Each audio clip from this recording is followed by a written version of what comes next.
Donc, il y a des raisons biologiques à pourquoi nous, les femmes, on est attirées par certaines typologies d'hommes plutôt que d'autres. Et il y a des raisons sociales, il y a des raisons culturelles, il y a des raisons qui résident dans notre trauma d'enfance et dans la famille, la société dans laquelle on a vécu.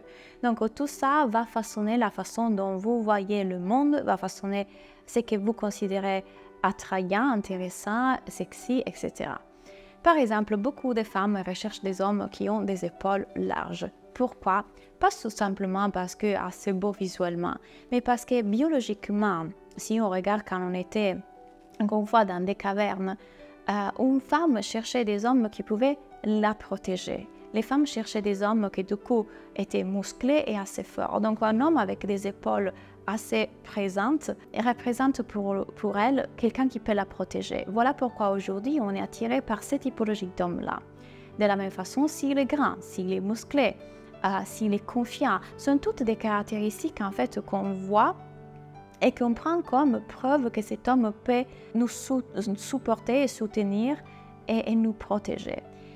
Le truc est que, du coup, à cause de ça et à cause de toutes les autres choses que vous pouvez avoir vues dans votre expérience de vie, je prends un exemple, en Italie par exemple, les gens sont très attentifs à l'aspect physique et du coup les hommes même aujourd'hui se dépilent par un poil, ils sont super parfaits, ils s'habillent d'une certaine façon. Donc les femmes italiennes souvent ont grandi dans une société qui est comme ça et du coup pour elles ça c'est considéré beau, attrayant et ne regarderait pas un homme qui par exemple s'habille d'une façon différente, qui prend moins soin de soi. Vous voyez, son cerveau a été façonné par toutes ces choses-là.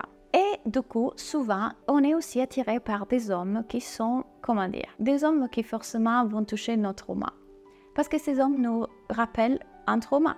Donc ces hommes, dans leur façon de faire, dans leur comportement, parfois nous rappellent nos papas, parfois nous rappellent des hommes avec lesquels on a fait des expériences passées, parfois ça vient aussi des vies passées et du collectif.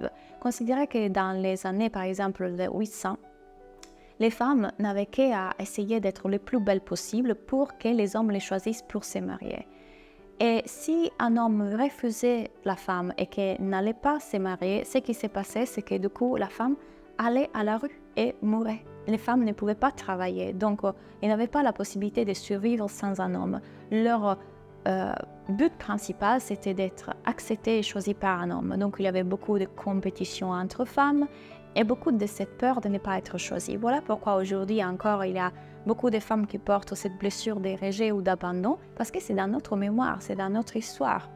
Et beaucoup d'entre vous sont sûrement, j'en fais partie, en train de faire un nettoyage collectif de tout ça. Donc je fais un nettoyage pour moi et pour toutes les femmes qui portent ces mémoires cellulaires aussi, de tout ce qu'on a dû traverser. Les hommes aussi avaient le droit d'avoir des maîtresses et ils ne devaient pas rendre compte à leur épouse. Donc imaginez combien de douleurs et d'abus quelque part on a dû faire face. Donc tout ça c'est dans notre mémoire.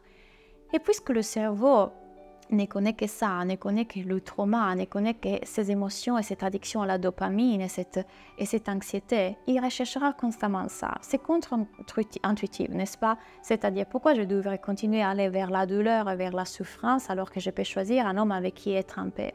Parce que cette paix-là, ça nous est méconnu. On ne la connaît pas. Ce n'est pas familial. Et quand on la voit, si on la voit, parce qu'elle nous passe complètement inaperçue, on la considère ennuyante. Donc un homme qui est calme, un homme qui est sain, un homme qui peut-être est qui ne paraît si confiant et charismatique et qui n'attire pas l'attention et qui ne serait pas un homme vers lequel on a l'habitude d'aller, on ne le voit pas. On ne le voit tout simplement pas, il passe inaperçu parce que ça, c'est pas pour notre cerveau à considérer attrayant. Le cerveau a une capacité de faire un focus sur certaines choses et ne pas voir d'autres. Donc ça, pour nous, c'est ennuyant, on ne le voit pas.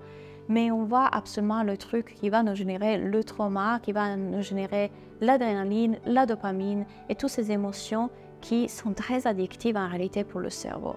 Donc voilà pourquoi les femmes, lorsque enfin la vie leur donne la possibilité de couper ce cycle d'aller vers des hommes toxiques et enfin on trouve des hommes qui sont bien, avec qui on peut construire une relation saine, qui veulent s'engager, qui nous adorent. Et du coup, qu'est-ce qui se passe? C'est très difficile de rester avec ça parce que c'est tout ce que notre cerveau ne considère pas attrayant, amusant, excitant, tout ce qu'on connaît. Donc, cette relation saine, à contrario de ce que les gens disent, n'arrive pas avec confort et c'est parfait, on est amour, c'est amour depuis le début. Elle arrive avec beaucoup de challenges. Elle arrive beaucoup de challenges qui nous demandent de déconstruire cette identité qu'on a eue jusqu'à aujourd'hui. Et perdre une identité, ce n'est pas une évidence. Donc on est en train de changer tous nos conditionnements, toutes nos croyances. On est en train de guérir. On est en train de nous transformer. On est en train de nous rapprocher beaucoup plus de notre cœur que de notre biologie ou de notre conditionnement social ou de nos traumas. Tout ça, ce n'est pas qui on est. Tout ça, c'est des choses qui finalement sont là pour être guéries, sont là pour être libérées, transmutées.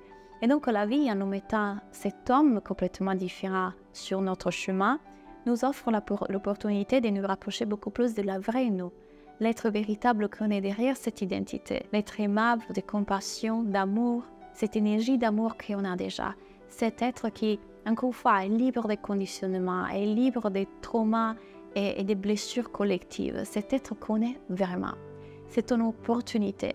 Et donc, ici, c'est mon encouragement pour vous dire, ne lâchez pas. Si vous êtes dans cette impasse dans laquelle vous étiez tout le temps attiré par ces hommes-là et qu'aujourd'hui la vie vous propose quelque chose de différent, mais c'est très difficile quelque part de rester là. Donnez-vous la possibilité d'explorer ce qui se passe en vous, au-delà de la relation. Continuez la relation, explorez la relation, mais au-delà de ça, prenez ça comme une opportunité pour aller regarder dedans, pour aller faire ce travail de guérison, encore une fois, qui vous amènera sûrement à une paix beaucoup plus stable, à une paix intérieure si belle et profonde. Et encore une fois, pas seulement dans votre couple, dans toute votre vie, à l'intérieur de vous. Donc, si vous désirez faire ce chemin, si vous désirez faire ce voyage, j'ai créé un programme qui s'appelle Soulful Love.